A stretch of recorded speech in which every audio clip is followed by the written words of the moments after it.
Toi, tu veux.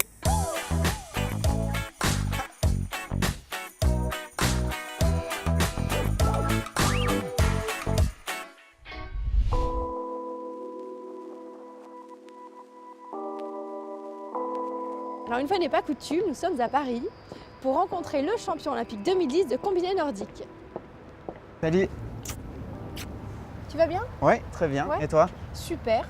C'est joli ici. Qu'est-ce qu'on fait là exactement? Voilà, on est au-dessus de la Seine à Paris et je m'apprête à faire une séance de simulateur puisqu'en fait je prépare mes concours Air France. Ça t'est venu comment cette envie de voler? Est-ce que c'est le fait de voler sur les skis et tout à coup tu te dis mais en fait c'est mon truc à moi, de voler?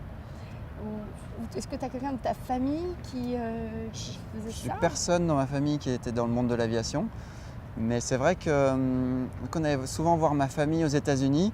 Je faisais souvent les transatlantiques et avant le 11 septembre, on pouvais aller visiter le poste de pilotage.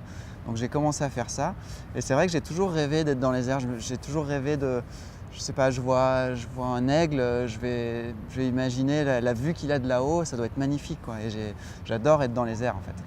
Et c'est dans ce sens-là en fait que ça s'est passé. Tu aimes voler et donc tu as fini par faire du combiné nordique. Oui, c'est plutôt dans ce... c'est la vitesse, c'est l'air, c'est la liberté, c'est se sentir vivant en l'air. Il y a quelque chose de, je sais pas, de sérénité, une liberté qu'on a en l'air que je retrouve rarement au sol. Et de prendre de la hauteur quoi. Prendre de la hauteur, exactement.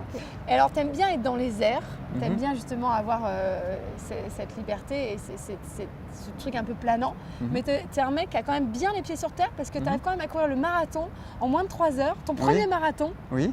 C'est un truc de dingue, non ça? Bah, c'est vrai que j'ai arrêté le ski ce printemps et je voulais me retrouver un challenge sportif. Et puis donc avec une bande de potes, on s'est mis dans l'idée de faire moins de 3 heures au marathon, donc on s'est préparé. Bon, j'avoue que je suis un peu moins strict sur ma préparation que quand j'étais sportif de haut niveau, donc je m'autorise un petit verre après l'entraînement, c'est pas mal quand même. Pas de récup, quoi. Voilà, exactement. C'est comme ça que tu te vois dans 10 ans, cocher des choses, avancer.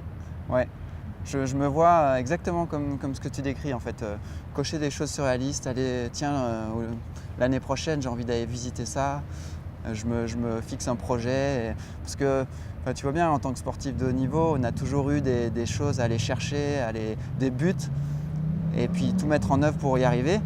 Et je ne me vois pas avoir une vie juste pépère, j'ai envie d'avoir des choses à aller découvrir, je suis curieux, j'ai envie de bouger, quoi. Après, ça peut être juste aller en haut d'une montagne, planter la tente et dormir là-haut. Ça peut être ce genre d'aventure.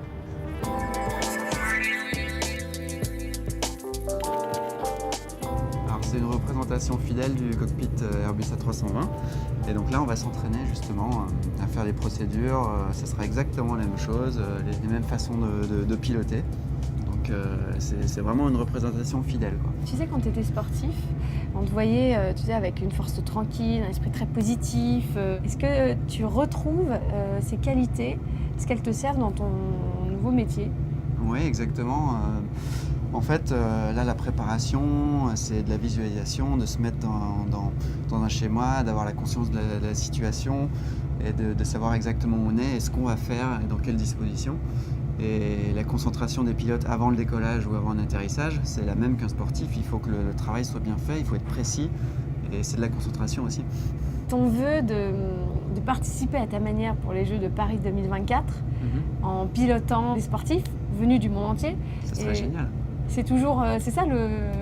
On est sur le chemin là. Ce serait un aboutissement, je sais pas, un ancien sportif, médaillé olympique qui emmène des délégations olympiques pour les Jeux de Paris 2024, ça serait énorme pour moi, ouais, ça c'est clair.